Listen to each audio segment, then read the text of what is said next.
గౌరవ తెలుగుదేశం పార్టీ జాతీయ అధ్యక్షులు చంద్రబాబు నాయుడు గారికి, ప్రత్యేకంగా రాష్ట్ర అధ్యక్షులు పల్లా శ్రీనివాసరావు గారికి, పల్లా గారిని ఎప్పుడు చూసినా నాలో ఇంకా కోపం తగ్గల. ఎందుకంటే 91,000 మెజార్టీతో నేను గెలిచానన్న ఆనందం కనీసం ఒక్క క్షణం కూడా ఎంజాయ్ చేసే అవకాశం ఆయన ఇవ్వాల. మనందరం చూసాం, చాలా తక్కువ మాట్లాడతాడు, కానీ హయ్యెస్ట్ మెజారిటీతో గెలిచిన వ్యక్తి మన అధ్యక్షులు పల్లా శ్రీనివాస్ గారు. ఉత్తరాంధ్రలో నేను పాదయాత్ర చేయలేకపోయాను. శంకరామం కార్యక్రమంలో నేను తిరిగినప్పుడు పల్లన్న నాతో ఉన్నారు. అప్పుడు అడిగా ఆయన్ని, అన్న ఎప్పుడు నవ్వుతూనే ఉంటారు, ఇది మీకు ఎక్కడి నుంచి వచ్చింది, ఈ వరం దేవుడు ఎక్కడి నుంచి ఇచ్చాడు, ఇది మా అందరికీ కొంచెం అంటించండి అని చెప్తాం జరిగింది. ఒక యువకుడుగా, ఉత్సాహవంతుడుగా, నవ్వుతూ మనందరికీ ఒక దిశ నిర్దేశం ఇస్తున్న వ్యక్తి పల్లా శ్రీనివాసరావు గారు. అదేవిధంగా వేదిక మీద ఉన్న పెద్దలు, పాలిట్ బ్యూరో సభ్యులు, వేదిక మీద ఉన్న సెంట్రల్ కమిటీ సభ్యులు, స్టేట్ కమిటీ సభ్యులు, అదేవిధంగా కార్యకర్తలందరికీ నా హృదయపూర్వక నమస్కారాలు. విశ్వవిఖ్యాత నడసార్వభౌమ స్వర్గీయ శ్రీ నందమూరి తారక రామారావు గారు తెలుగు ప్రజల ఆత్మగౌరవం కోసం స్థాపించిన పార్టీ తెలుగుదేశం పార్టీ. తెలుగు జాతిని ప్రపంచం పట్టంలో పెట్టిన ఒకే ఒక లెజెండ్ మన నాయకుడు చంద్రబాబు నాయుడు గారు.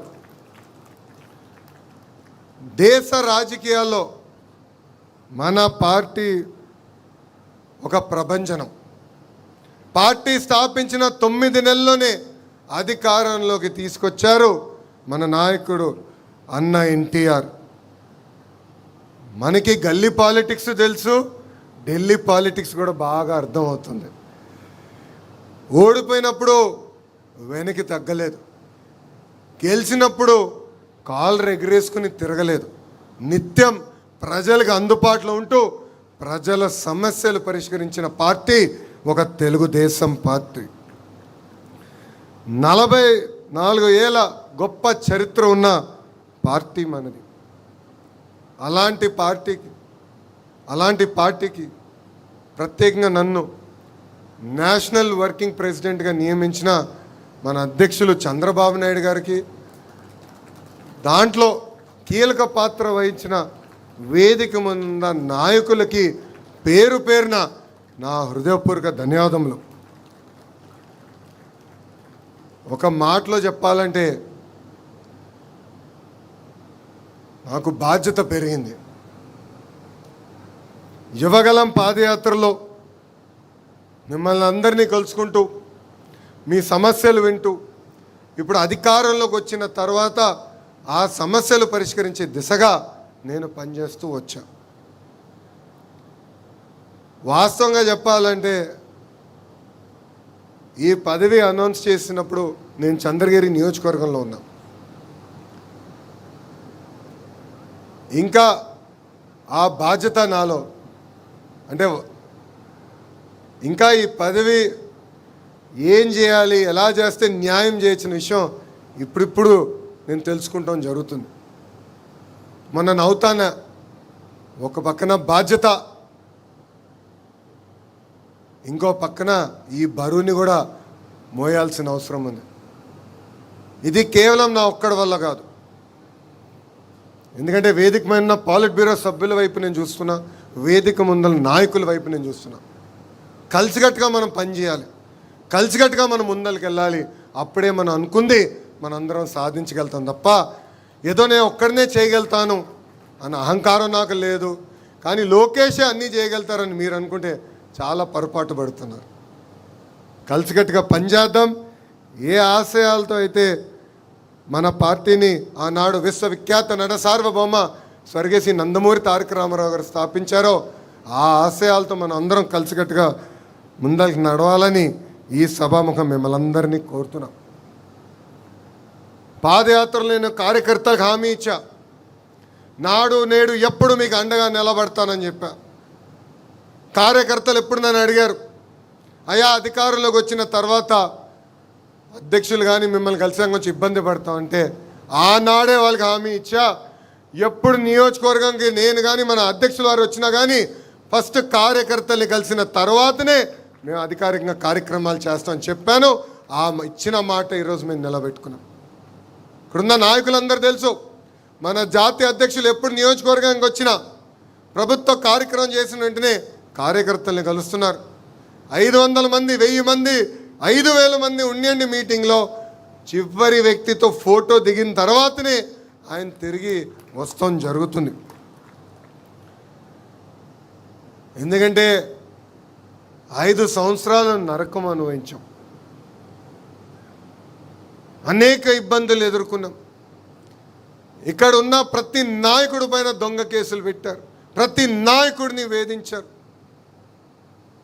అందుకే నేను గర్వంగా చెప్తున్నా, పుంగనూరు నియోజకవర్గంలో నామినేషన్ పత్రాలు లాగాలనుకున్నప్పుడు తొడగొట్టి మీసాలు మెలేసి రా రా అని చెప్పిన మన అంజిరెడ్డి తాతనే మీ లోకేష్కి స్ఫూర్తి. అంతేకాదు మెడపై కత్తి పెట్టి వాళ్ళ నాయకుడికి జై చెప్పమంటే జై తెలుగుదేశం, జై చంద్రబాబు చెప్పి ప్రాణాలు కోల్పోయిన తోట చంద్రయ్యనే నాకు ఒక ఆదర్శం. పల్నాడులో ఏకంగా ఒక తల్లిపైన దాడి చేసి రక్తం కారుతున్నా కూడా చివరి ఓటు పడే వరకు బూత్లో నిలబడిన మంజులా గారే నాకు ఒక లక్ష్యం. కరెక్ట్గా కృష్ణానది అటుపక్కన గాంధీ గారు అని ఒక సీనియర్ నాయకుడు ఉన్నారు, అనేక మార్లు కార్పొరేటర్గా చేసిన వ్యక్తి. వాళ్ళ నాయకుడిని నిలదీస్తున్నాడని ఏకంగా కంటి చూపు పోయే విధంగా పొడిశారు. అయినా కూడా ఎత్తిన పసుపు జెండా దించకుండా, మడుమ తిప్పకుండా జై తెలుగుదేశం అన్న గాంధీ గారే నాకు స్ఫూర్తి. కోటి సభ్యత్వాలతో రికార్డులు మనందరం బద్దలు కొట్టాం. కార్యకర్తల సంక్షేమమే ఒక లక్ష్యంగా పెట్టుకుని మనందరం పనిచేసాం. గతంలో ప్రమాదంలో ఎవరైనా చనిపోతే 2 లక్షల రూపాయలు వచ్చే బీమాని ఏకంగా ఈరోజు 5 లక్షల రూపాయలు మన పార్టీ చేసింది. ఇప్పటికీ కార్యకర్తల సంక్షేమం కోసం 160 కోట్ల రూపాయలు ఖర్చు పెట్టిన ఏకైక పార్టీ ఒక తెలుగుదేశం పార్టీ. విద్య, వైద్యం, స్వయం ఉపాధికి అనేక కార్యక్రమాలు చేస్తున్నాం. ఏకంగా ఒక పెద్ద వ్యవస్థని మేము ఈరోజు ఏర్పాటు చేసాం. బ్లాక్ 2లో ఆ వ్యవస్థ పనిచేస్తుంది. కార్యకర్తలకు అండగా నిలబడతాం. కార్యకర్తల తరపున వాళ్ళ సమస్యలు పరిష్కరించే బాధ్యత మనందరం తీసుకోవాలని ఈ సభాముఖంగా కోరుతున్నాం. గడిచిన 44 ఏళ్ల ప్రయాణంలో పడ్డాం, లేచాం, కానీ ఎప్పుడు నిలబడ్డాం, ఎప్పుడూ మన అధైర్యపడలేదు. దానికి ప్రధానమైన కారణం మన సిద్ధాంతాలు. సమాజమే దేవాలయం, ప్రజలే దేవుళ్ళు అని చెప్పిన గొప్ప నాయకుడు అన్న ఎన్టీఆర్. ఆయన ఆశయాలతో మనం ఇన్నాళ్ళు నడుచుకుంటూ వచ్చాం. మారిన కాలానికి మన జరిగిన మహానాడులో 6 శాసనాలు మనం ప్రకటించుకుంటాం జరిగింది. ఆ 6 శాసనాలపైన వేదిక మీద ఉన్న పెద్దలతో చర్చించాం, వేదిక ముందరున్న నాయకులతో చర్చించాం. ఏం పెడితే బాగుంటుంది, రాబోయే 4 దశాబ్దాలు పార్టీని ఎలా నడిపించాలి, ఆ మార్గం మనం ఎంచుకోవాలని నేను కోరుతాం జరిగింది. అందులో మొదటిది తెలుగు జాతి విశ్వఖ్యాతి, రెండోది యువగలం, మూడోది స్త్రీ శక్తి, నాలుగోది పేదల సేవలో సామాజిక న్యాయం, ఐదోది అన్నదాతకు అండగా, ఆరోది కార్యకర్తనే మన అధినేత. ఇది మీ అందరికి ఎందుకు గుర్తు చేస్తున్నానంటే, రాబోయే రోజుల్లో మనందరం నిర్ణయాలు తీసుకోవాల్సి వస్తుంది. అందుకే మనకి ఈ బాధ్యత ఇచ్చింది పార్టీ. ఒక్కసారి కళ్ళు మూసుకుని ఈ 6 శాసనాల గురించి ఆలోచించి సరైన నిర్ణయం తీసుకోవాల్సిన బాధ్యత ఇక్కడున్న మనందరిపైన ఉంది. గడిచిన 2 ఏళ్ళలో సంక్షేమ అభివృద్ధి జోడెద్దుల బండిగా మనం నడిపించుకుంటూ ముందరికెళ్తున్నాం. మనం అందించిన సంక్షేమం భారతదేశంలో ఏ రాష్ట్రం కూడా ఇవ్వట్లేదు. 2000 రూపాయల పెన్షన్ని 2000 రూపాయలు చేసింది మనమే. ఆ పెన్షన్ని తిరిగి 4000 రూపాయలు చేసింది మనమే. వృద్ధులుంటే 6000 రూపాయలు బెడ్కే పరిమితం అవుతే 15000 రూపాయలు ఈరోజు మనం అందజేస్తున్నాం. యావత్ భారతదేశంలో ఏ రాష్ట్రంలో కూడా ఇంత పెన్షన్ ఇవ్వట్లేదు. అనేక ధనిక రాష్ట్రాలు ఉన్నాయి, వాళ్ళు కూడా ఇవ్వట్లేదు. ఆర్థిక ఇబ్బందులున్నా ఇచ్చిన మాట నిలబెట్టుకుంటున్నాం. ఇంతేకాదు, దీపం పథకం కింద ఉచితంగా ప్రతి ఏటా 3 సిలిండర్లు ఇస్తుంది మనమే. 16,347 టీచర్ పోస్టులు, అదేవిధంగా 6,000 కానిస్టేబుల్ పోస్టులు కూడా భర్తీ చేసింది మనమే. ఇప్పుడు ఏకంగా 10,060 పోస్టులతో ప్రత్యేకంగా జాబ్ క్యాలెండర్ విడుదల చేసింది మనమే. ఏ డేట్ ఎగ్జామ్ పెడతాం, ఏ డేట్లో ఆ పోస్టులు కూడా భర్తీ చేస్తామని చెప్పింది కూడా మనమే. ఈ ఇంట్లో ఎంతమంది పిల్లలున్నా అంతమంది పిల్లలకి తల్లికి వందనం కూడా ఇస్తామని చెప్పింది మనమే. చేసి చూపించింది ఎన్డీఏ ప్రభుత్వం. అన్నదాత సుఖీభవ అందించింది మనమే. ఎన్ని ఆర్థిక ఇబ్బందులున్నా 1వ తారీఖు నాడు జీతం కూడా అందిస్తుంది మన ప్రభుత్వమే.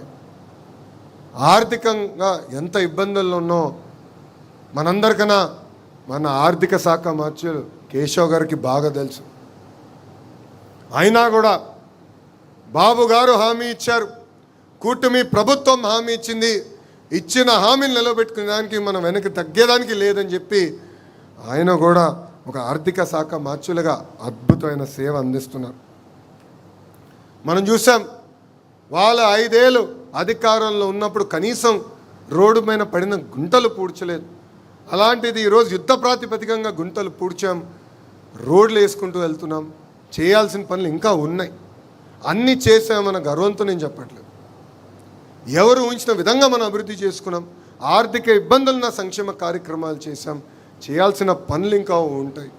తప్పనిసరిగా కలిసికట్టుగా మనం ముందరికెళ్తేనే మనం అనుకున్న పనులన్నీ చేయగలుగుతాం. ఇప్పుడు భారతదేశంలో పెట్టుబడిలో కూడా ఆంధ్ర రాష్ట్రం నంబర్ 1. 100 రూపాయలు భారతదేశంలో పెట్టుబడులు వస్తే దాంట్లో 25 రూపాయలు ఏకంగా ఆంధ్ర రాష్ట్రానికి వస్తున్నాయి. అందుకే మనం నిన్న మీటింగ్లో చెప్పా, మనది గూగుల్, వాళ్ళది గొడ్డలని.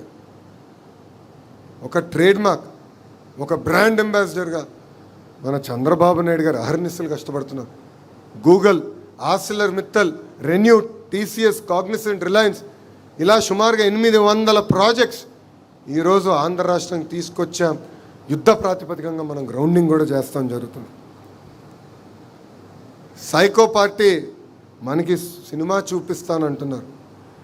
రపరప బ్యాచ్కి నేను ఒకటే చెప్తున్నా, మీ సినిమా విధ్వంసం, మా సినిమా అభివృద్ధి. మీ అందరి బాలయ్య, నా ఒక్కడికే ముద్దల మావయ్య తొడగొడితే వీళ్ళందరూ ఒక్కరు కూడా ఇక్కడ ఉండరు. ఈ సైకో బ్యాచ్ బతకదు. వాళ్ళు ఒకటే చెప్తున్నా, మీ సినిమాకి ఎండ్ కార్డ్ వేసేది మా పసుపు సైన్యమే, ఇది గుర్తుపెట్టుకోండి. పాదయాత్రలో కార్యకర్తలు నన్ను కలిశారు. పనిచేసే కార్యకర్తల్ని మీరు గుర్తించాలని పదే పదే కోరారు. అందుకే టెక్నాలజీతో జోడించి మనం అందరం పనిచేయాలన్నాను. ఇక్కడున్న చాలామంది కార్యకర్తలు మనం ప్రతిపక్షంలో ఉన్నప్పుడు నన్ను తిట్టుకున్నారు. ఓటీపీ వ్యవస్థ ఎందుకు పెట్టాడు, ఇంత సిస్టమ్ ఎందుకు తీసుకొచ్చారంటే ఎవరు పని చేశారు, ఎవరు పని చేయలేదని తెలుసుకునేదానికి ఆ వ్యవస్థను ఏర్పాటు చేశాం. ఈరోజు మై టీడీపీ అనే యాప్ తీసుకొచ్చాం. మీరు చేస్తున్న ప్రతి కార్యక్రమం పార్టీకి తెలియాలంటే వేరే వ్యవస్థ ఉండదు, టెక్నాలజీతో అనుసంధానం అవ్వాలి. మై టీడీపీ యాప్ డౌన్లోడ్ చేసుకోండి. మీరు చేస్తున్న ప్రతి కార్యక్రమం పార్టీకి తెలియజేయండి. తప్పనిసరిగా జల్లెడు బట్టి మిమ్మల్ని ఎత్తుక్కుంటూ తెలుగుదేశం పార్టీ వస్తుందని ఈ సభాముఖంగా కార్యకర్తలందరికీ నేను హామీ ఇస్తున్నా. ఇక్కడున్న నాయకులను అడుగుతున్నా, ఎంతమంది మై టీడీపీ యాప్ డౌన్లోడ్ చేశారండి?